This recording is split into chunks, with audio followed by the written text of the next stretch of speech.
On a de plus en plus de mal à recruter des bénévoles dans des fonctions importantes de l'association, que ça peut être président, trésorier, secrétaire, alors qu'en fait, les chiffres montrent finalement qu'on a de plus en plus de personnes qui souhaitent être volontaires, mais sur des petites tâches qui demandent moins de responsabilités et moins de temps.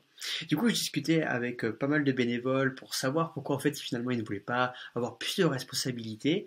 Et ce qui est venu vraiment en premier, c'était la peur de l'erreur, de faire une bêtise. On ne se sentait pas compétent pour prendre la tâche de président parce que en fait j'y connais rien au sport. Moi c'est mon fils qui en fait et du coup être président, je vais faire plein de bêtises. Ah non mais attends, il y a 2 salariés dans mon association culturelle. Mes décisions sont hyper impactantes. J'ai pas envie qu'on ferme l'assaut à cause de moi. Ah mais moi j'y connais rien, tout ce qui est administratif, j'en ai une peur bleue. Ça c'est des choses que on entend très régulièrement et finalement c'est l'erreur. Du coup, euh, vous allez faire des erreurs. Tout le monde fait des erreurs et j'avais envie de vous expliquer quel est le cheminement de l'erreur et qu'est-ce qui va se passer. Parce que oui, un jour, vous allez envoyer un mail où vous allez faire des fautes d'orthographe et vous allez oublier d'envoyer la pièce jointe. Oui, une fois, vous allez louper un partenariat parce que finalement, vous n'étiez pas hyper convaincant ou vous pensez à autre chose. Oui, un jour, vous allez avoir un rendez-vous avec le maire et vous ne serez pas là parce que vous avez complètement oublié, puisque vous pensez à autre chose également. Oui, la demande de subvention, il fallait l'envoyer hier et finalement vous vous rappelez que aujourd'hui que c'était hier qu'il fallait l'envoyer. Ça va vous arriver. C'est normal et du coup je vais vous expliquer tout ça dans cette vidéo. Pour ceux qui ne me connaissent pas, j'appelle Clément, donc je suis créateur d'Optimasso. J'aide le monde associatif dans son développement et notamment à entamer sa nouvelle transformation pour qu'elle puisse évoluer dans l'air du temps, qu'on puisse faciliter son fonctionnement, diversifier ses ressources de financement et finalement pouvoir mettre en place la raison d'être de l'association, ce qui nous est cher pour les raisons pour lesquelles on a créé l'association. Du coup, voilà, je suis là pour vous aider, vous accompagner, vous former, pour développer vos compétences. La première étape, ça va être l'étape du choc. Alors là, on ne le maîtrise pas, donc il y en a qui vont piquer une colère, comme dans les films, ils vont tout balancer, il y en a qui vont avoir une boule au ventre, des sueurs, certains vont même pleurer, parce qu'ils vont se rendre compte que finalement, ils ont fait une erreur. Ça, c'est la première étape. Tout le monde la vit plus ou moins fortement en fonction de l'erreur. D'ailleurs, l'erreur, on va devoir l'analyser. Du coup, il va falloir vous connaître un peu l'impact. Si vous avez oublié seulement une pièce jointe, bon, et bien là, du coup, il va falloir derrière tout simplement la remettre en place, leur envoyer un mail en disant excuse-moi, j'ai oublié la pièce jointe. Si par contre ça implique vous, par exemple, vous avez oublié la subvention, il va falloir vous dites ok, je suis mal organisé, je vais essayer de pouvoir m'organiser un peu mieux. Si là c'est un projet que vous avez avec plusieurs personnes, il va falloir aller voir les personnes et un peu expliquer votre erreur. Du coup, c'est souvent une étape très délicate parce que vous déjà vous vous autoflagellez en disant vous êtes un idiot, vous êtes bête, et de deux, là vous allez avouer une erreur et du coup c'est souvent compliqué. La troisième étape, du coup, il va falloir digérer tout ça, donc digérer votre erreur.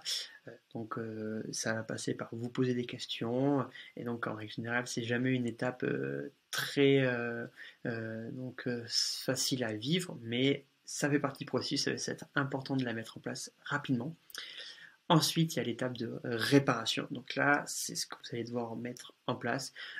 Vous avez oublié la subvention, tout de suite vous appelez et du coup vous dites voilà, j'ai eu un problème, j'ai pas réussi à remplir. Est-ce que vous pouvez accepter un délai? Je vous envoie ça dans l'heure suivante.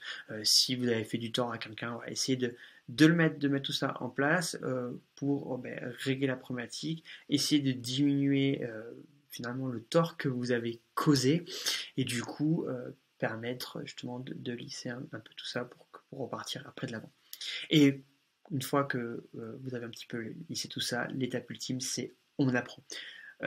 Quand j'entraînais, j'avais souvent un dicton, je disais on doit apprendre de ses erreurs. Oui, bon, on peut faire une erreur tactique, oui, on peut se tromper, ça arrive à tout le monde et c'est normal. Par contre, ce qu'on n'a pas le droit, c'est faire 2 fois la même erreur. Et ça, je trouve que c'est aussi important de se le dire parce que ça va vous permettre de vous dédramatiser. Ok, j'ai fait une erreur, voilà. L'idée maintenant, ça va être de tout mettre en place pour plus recommencer.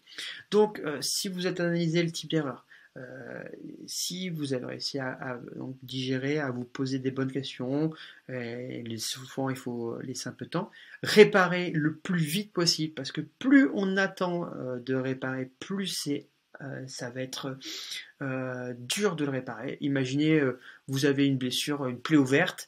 Si vous attendez avant d'aller voir le médecin, en règle générale, ça s'aggrave. Et à la fin, les solutions, ça va être carrément de vous amputer. Donc c'est un peu compliqué. Alors que si on avait pris dès le départ la problématique et qu'on a essayé de réparer, et de tout faire en sorte pour réparer, on avoue ses erreurs, on montre que oui, on s'est trompé, mais qu'on essaie d'assumer ses responsabilités et du coup de réparer et de pouvoir aller vers l'avant. Du coup, ça va vous permettre, vous, de pouvoir régler ça le plus vite possible. Et pour apprendre, il y a plusieurs façons. Soit vous mettez en place des processus qui vont faire que vous oublierez plus, par exemple, de la subvention en se faisant un fichier Excel. C'est également, moi ce que je préconise beaucoup, vous former, monter en compétences. Si un domaine où vous avez des lacunes, n'hésitez pas, il y a déjà une masse d'informations sur Internet, sur YouTube, et après il y a des personnes qui sont compétentes, qui vont pouvoir vous accompagner, vous aider pour que vous puissiez développer cette compétence, ne plus jamais faire l'erreur, et du coup vous sentir épanoui dans votre activité. C'est encore plus important pour les bénévoles parce qu'on fait ça sur notre temps libre, on fait ça par plaisir et par motivation intrinsèque, donc une motivation qui nous est propre. Et du coup, si on n'est plus épanoui parce qu'on a commis une erreur et du coup qui n'est pas réparée, et en fait on se sent un petit peu vaseux, on ne veut plus trop y aller, mais là ça va poser problématique et il y aura une rupture et du coup l'association va perdre un bénévole et ça se trouve un bénévole de qualité. Et j'attire votre attention en tant que président d'association, manager, personne qui est responsable des bénévoles, si vous voyez un bénévole qui fait une erreur, aidez cette personne à passer ce cheminement, à arriver jusqu'à l'étape ultime où elle va pouvoir monter en compétence, elle va se sentir soutenue et vous verrez que elle ne refera plus cette erreur et à la limite elle en fera même plus d'autres et elle vous sera hyper reconnaissante parce qu'elle aura évolué, grandi, elle sera épanouie grâce à vous et grâce à votre accompagnement et votre indulgence.